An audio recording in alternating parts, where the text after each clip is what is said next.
아주 짧은 말씀 우리들 잘 안 들어요. 마태복음 11장 28절 말씀이 되겠습니다. 우리 한 음성으로 봉독하도록 하겠습니다. 시작. 수고하고 무거운 짐진 자들아 다 내게로 오라. 내가 너희를 쉬게 하리라. 주님께 오면 다 쉼을 얻게 될 줄로 믿습니다.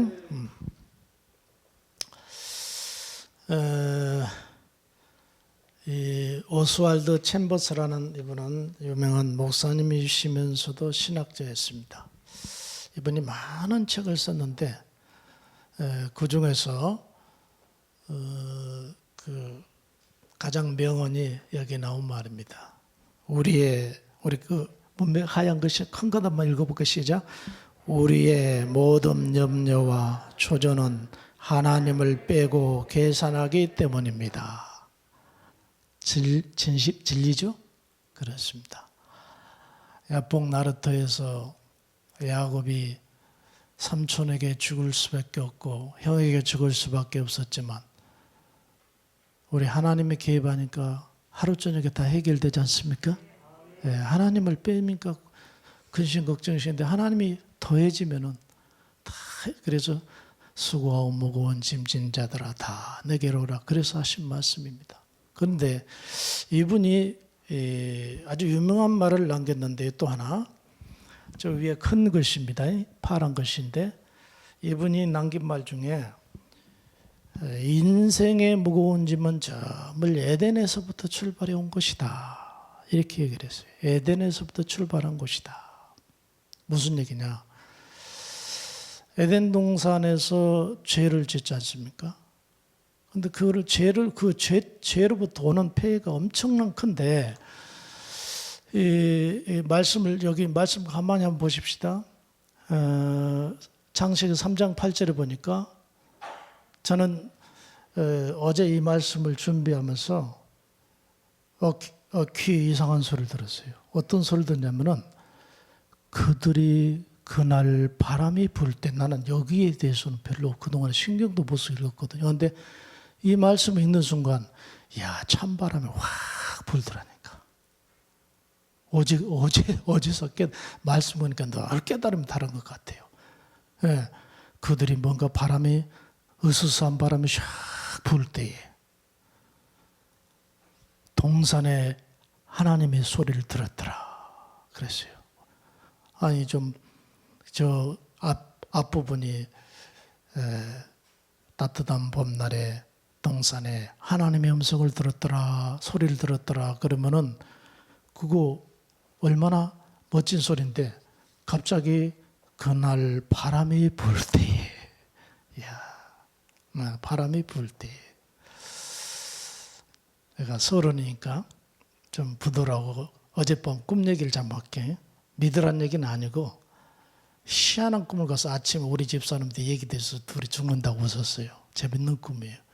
제가 산에서 나는 자연인이라고 나도 자연인같이 살고 싶은 거에 있나요? 산에 가서 살고 있는데 내 그 조그만 움막집 위에 딱 곰이 한 마리가 또 들어와서 살아요. 그러니까 돌을 던지면서 야 이놈아 무서워 죽겠는데 네가 거기서 살면 어떻게 그러니까는 이놈이 낯이 뜨거워가지고 돌을 던지든 말든 머리 쭉 하고 거기서 살더라고. 나는 늘 불안하죠. 그래 또 내가 또 밖에 나와서 나무 밑에서 나무 찌면 또 옆에 와서 딱 앉아가지고 내가 조사오니 그러고 있어요. 그게 어떻게 죽이지도 못하고 살지도 못하고. 근데 어느 날 갑자기 무서운 마음이 확 들더라고. 곰이. 왜? 그럼 야생성 있잖아요. 그래서 이제 집으로 내렸어. 서울로 왔어. 서울로 왔는데 아니 웬일인지 이놈이 나 있는 데까지 찾아왔어. 그래서 이제 곰이 얘기하는 겁니다. 꿈이니까 이해하세요. 야 이놈아 너 무서워서 내가 여기 피했는데 여기까지 찾아왔냐 그랬더니 하는 말이 나는 아저씨 때문에 나도 무서워서 아저씨 때문에 의지하고 살았는데 아저씨가 이사를 가보니 나도 따라와야죠 그러더라고. 이게 무슨 꿈이야 여보. 참 애기들 꿈 같은 꿈을 꿨다 하는데 갑자기 이 얘기를 하니까 그 생각이 나네. 아담과 하와가 이전에는 하나님과 늘 이렇게 대화하고 서로 의지하고 살았어요. 아담과 하와가 늘 대화하고 또 하나님도 너무 이 세상 걸 창조하시고 관리자로 세워놓고 너무 사랑스럽잖아요. 그런데 바람이 불며 죄를 짓고 난 다음에 죄를 짓고 나니까 바람이 수산한 바람이 불더만 하나님 소리가 들렸으니 이제는 관계가 끊어지니까 그 다음에 아담과 그 아내가 여호와 하나님의 낯을 피하여 동산나무 사이에 숨은지라 그랬어요. 동산나무에 숨었다. 아니, 그렇게 좋은 사이인데, 그렇게 의지하는 사이였는데 이제는 하나님의 소리가 두려워져. 이게 가장 죄진 것 중에 첫째로 폐해는요, 사망입니다. 지옥입니다. 죄의 삭은 사망, 로마서 6장 23절 사망인데, 그 다음에 폐해는 뭐냐면은 하나님과의 관계 단절입니다. 아까 곰 얘기, 그래서 갑자기 이 설교를 하라고 주님이 나에게 그 꿈을 주셨나? 네. 단절이 돼버린 거거든. 하나님하고 이제 보호자가, 예를 들어서 우리 다 큰 장년들은 괜찮은데 어린 아이들에게 보호자가 떠났다? 이것은 죽음이나 다름없습니다. 부모가 떠나버렸어요. 보호자가 떠나버렸어요. 관계가 단절됐어요. 죄 때문에 단절된 겁니다. 그러니 일단 보호자가 떠났으니 미래에 대한 불확실성 때문에 얼마만큼 불안해집니까? 그래서 여기 혹시 예배를 드린 여러분 중에 내가 미래는 어떡할까? 내 자식들의 미래는, 나의 직장과 사업의 미래는, 그렇게 염려하고 있는 분이 있을 수가 있어요. 있는 분이 있다. 왜? 우리가 죄를 지으면은 나와 하나님 관계가 떨어지니까 그 모든 것을 내가 책임을 져야 되잖아요. 내가 계획하고 내가 책임을 져야 되니까 그 내가 하는 일에 대해서, 미래에 대해서는 아무것도 보장할 일이 없거든.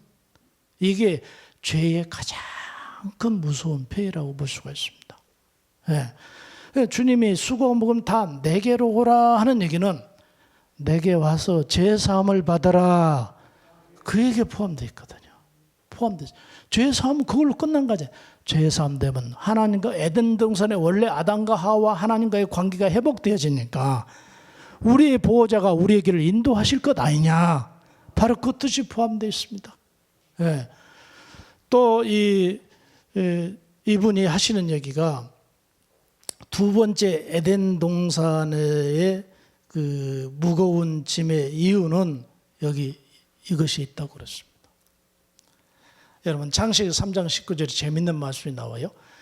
내가 흙으로 돌아갈 때까지, 다른 표현으로 언제 뭐 할 때까지?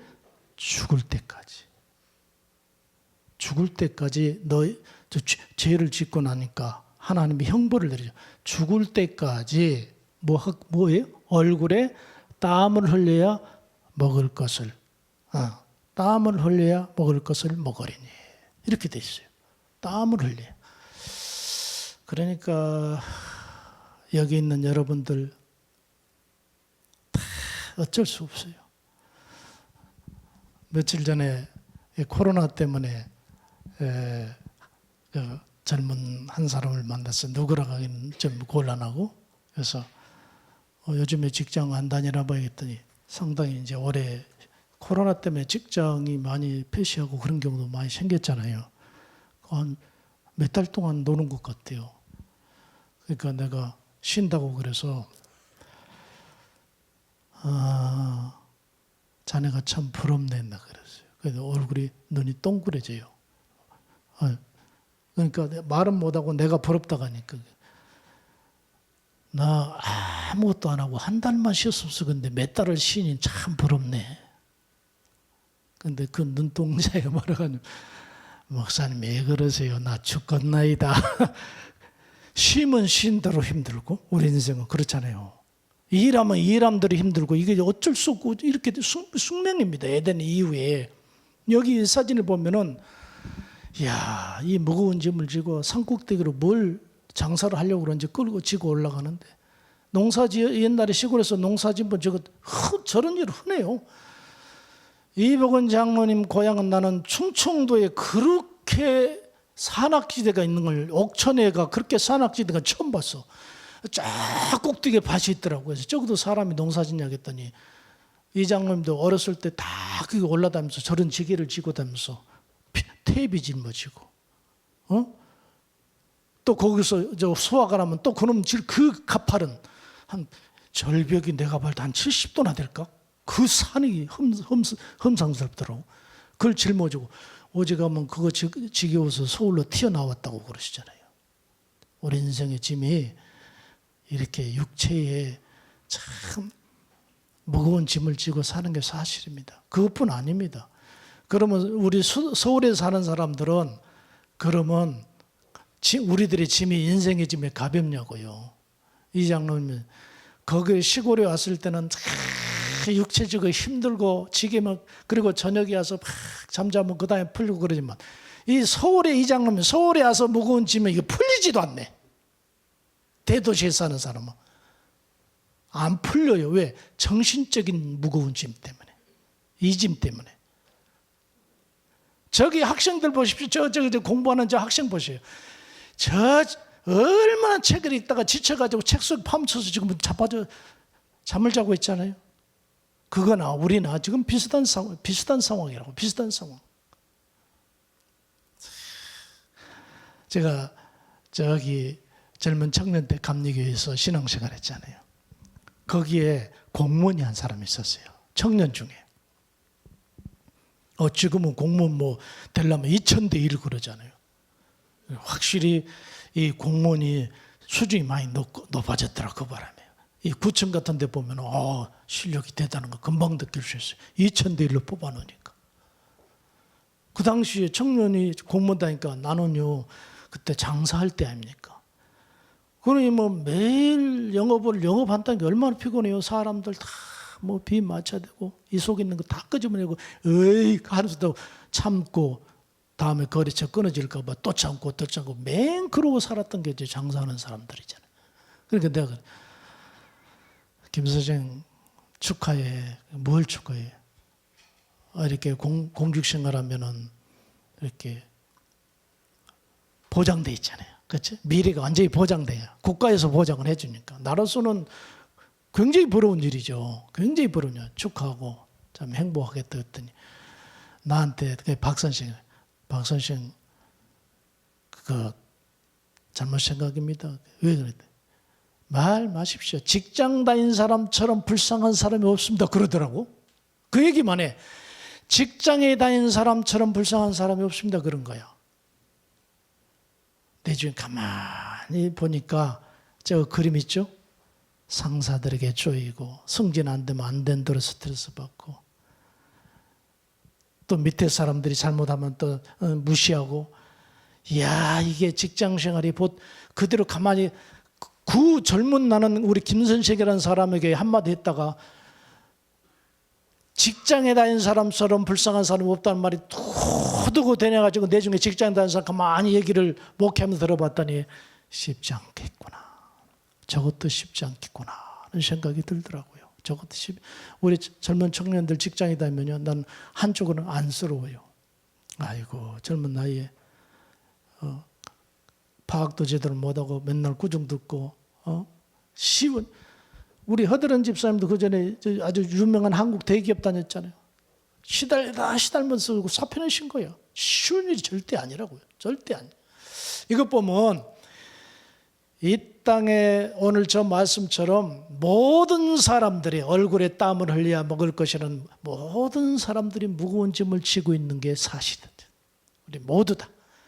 돈 있으면 있는 대로, 없으면 없는 대로, 직장이 있으면 있는 대로, 없으면 없는 대로 우리의 이 어깨에 무거운 짐은 항상 지고 가고 또 무거운 짐이 있게끔 돼 있단 말이에요. 무거운 짐이 있겠다.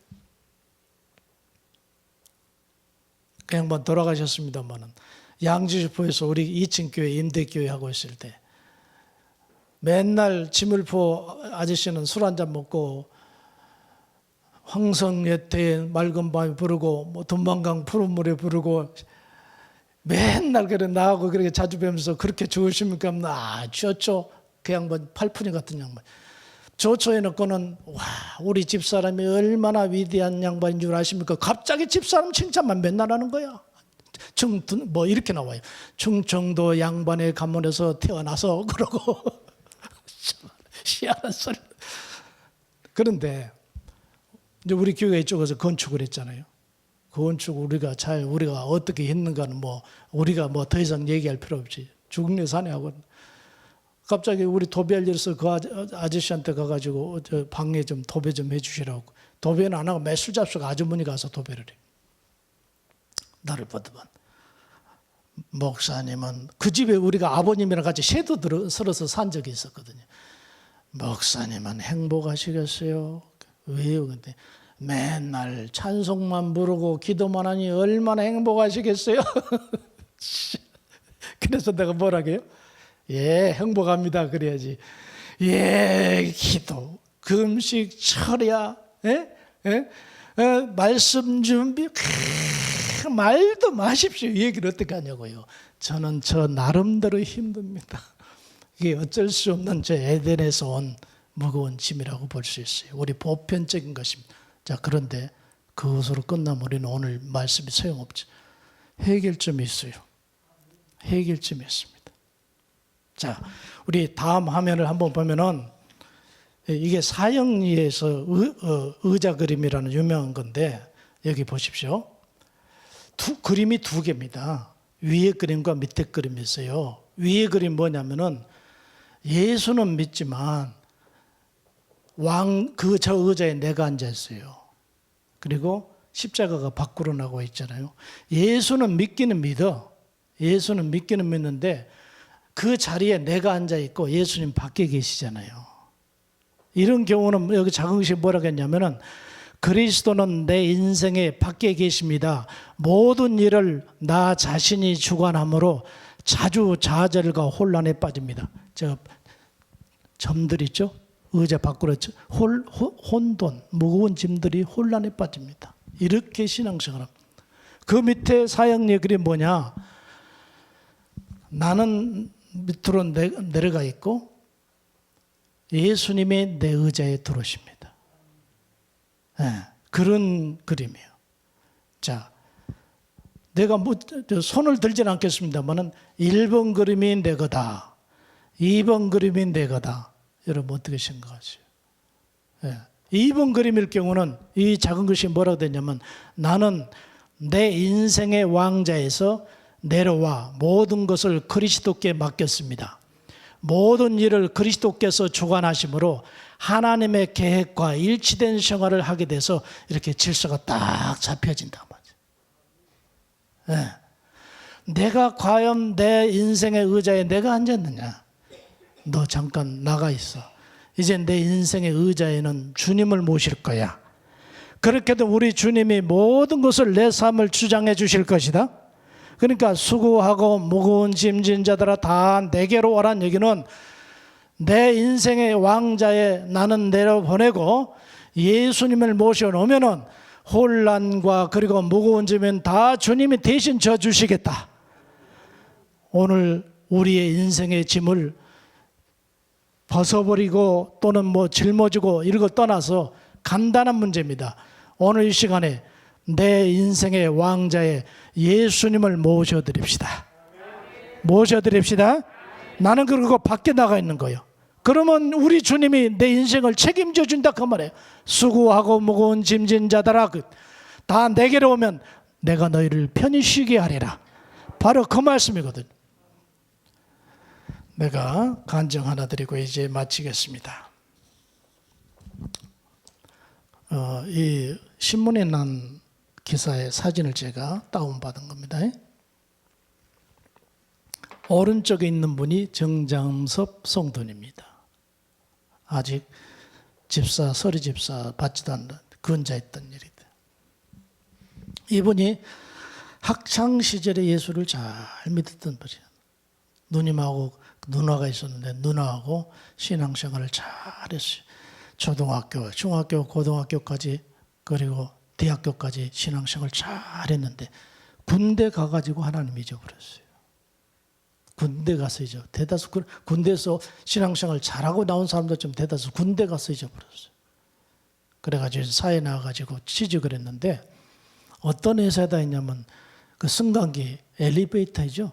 한국의 유명한 엘리베이터더라고 보니까 유명한 엘리베이터 회사에 취직을 했는데 이분이 손재주가 좋았대요. 손재주가 좋아가지고 그 승강기 기술 분야에 그 부분 얼마나 파고들었더니 1인자가 됐어요.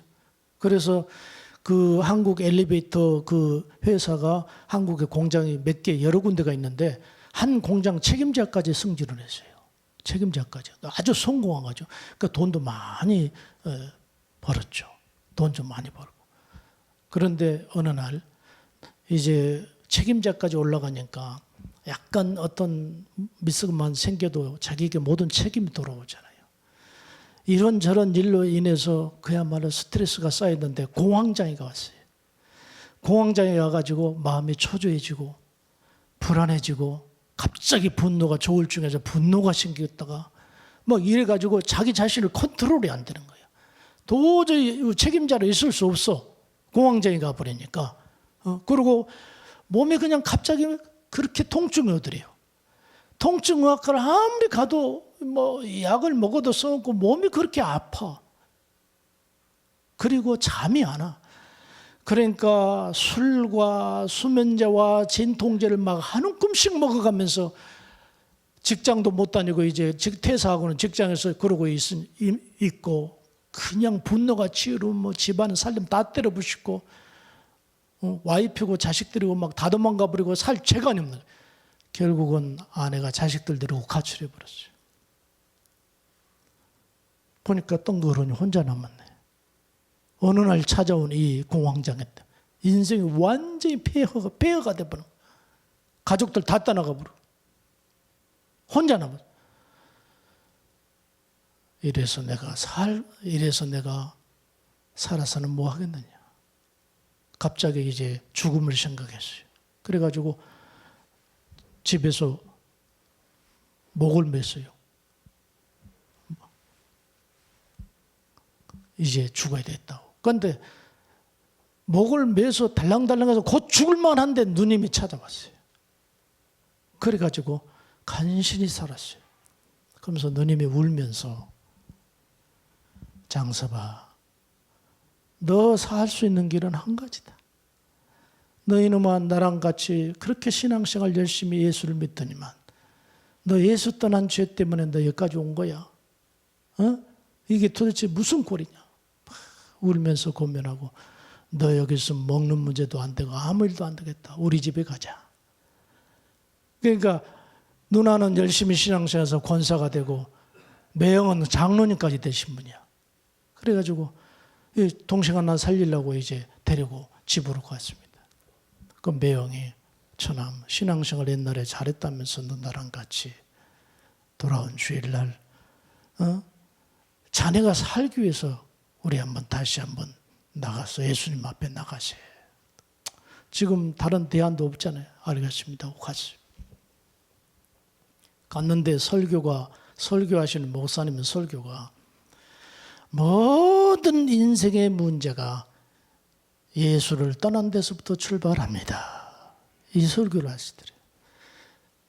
가만히 생각해 보니 예수 안에 본인이 있을 때는 정말 행복했고 또 문제가 있으면 기도할 수 있었고 또 예수님을 의지할 수 있었고 그리고 모든 문제가 잘 풀렸었는데 어느 날 예수 잊어버리고 이 손재주 하나만 믿고 이것이야말로 내 성공의 이게 지름길이 내 손에 달려있다고 자기 손을 믿고 나가다 결국은 신경쇠약증 걸려서 공황증 걸리고 그래가지고 온몸에 통증이 오고 잠도 못 자고 살림 다 때려부수고 가족들 무서워서 다 도망가 버리고 그리고 끝내는 자살하려고 하는데 그 설교 말씀 핵심 주님이 모든 인생의 문제가 예수를 떠난 데부터 출발하니까 떠나신 분들은 오늘 예수 앞에 돌아오시면 해결될 것입니다. 그런 설교를 듣고 자신에게 하시네. 예수님 잘못했습니다. 잘못했습니다. 내가 내 원인이 거기 있음도 모르고 내 탓하고 마누라 탓하고 자식 탓하고 회사 탓하고 세상 탓하면서 이렇게 여기까지 왔습니다. 본질적인 문제를 내가 몰랐습니다. 통곡하며 아주 울고 회개를 했습니다. 잘못했습니다. 이제 늦게나마 주 앞에 돌아오겠습니다. 몇 시간 동안 예배 끝나고 그 자리에서 울고 또 울었는데 희한한 것은 그렇게 몸뚱이가 아파 죽겠던 그 몸이 시원해지더랍니다. 치료드린 거예요. 그리고 마음이 평안히 찾아왔어요. 예? 다 마음의 병 치료되니까 그러니까 수고하고 무거운 정장서봐 나에게 돌아오라 그럼 내가 너희를 편히 쉬게 하리라. 그 얘기거든요. 오늘 우리가 모든 짐을 에덴에서부터 온 짐을 우리는 안 지고 갈 사람이 하나도 없고 이 무거운 짐 때문에 우리도 쓰러지기 직전에 있을 수도 없고 지금도 답답하고 지금도 불안해하고 이런 경우가 얼마든지 있었지만 우리 자리를 주님에게 드리십시다. 네, 주님에게 드리고 주님 모시겠습니다. 제가 밖에서 주님을 내가 잘 모시겠습니다. 제 마음속에 인생의 주인 가운데 주님 오시옵소서 하고 우리 주님에게 내 인생의 자리를 딱 내어드리면은 악한 마귀 물리쳐 주시고 병은 고쳐 주시고 우리 문제 앞에 있는 캄캄한 문제는 다 주님이 물러가라 해결해 주실 것이고 그리고 우리 마음의 평안이 찾아오니 주의 십자가 뒤만 따라가면 될 것 아닙니까? 이러한 은혜가 우리 성도님 여러분에게도 있기를 예수 이름으로 축복해 드립니다.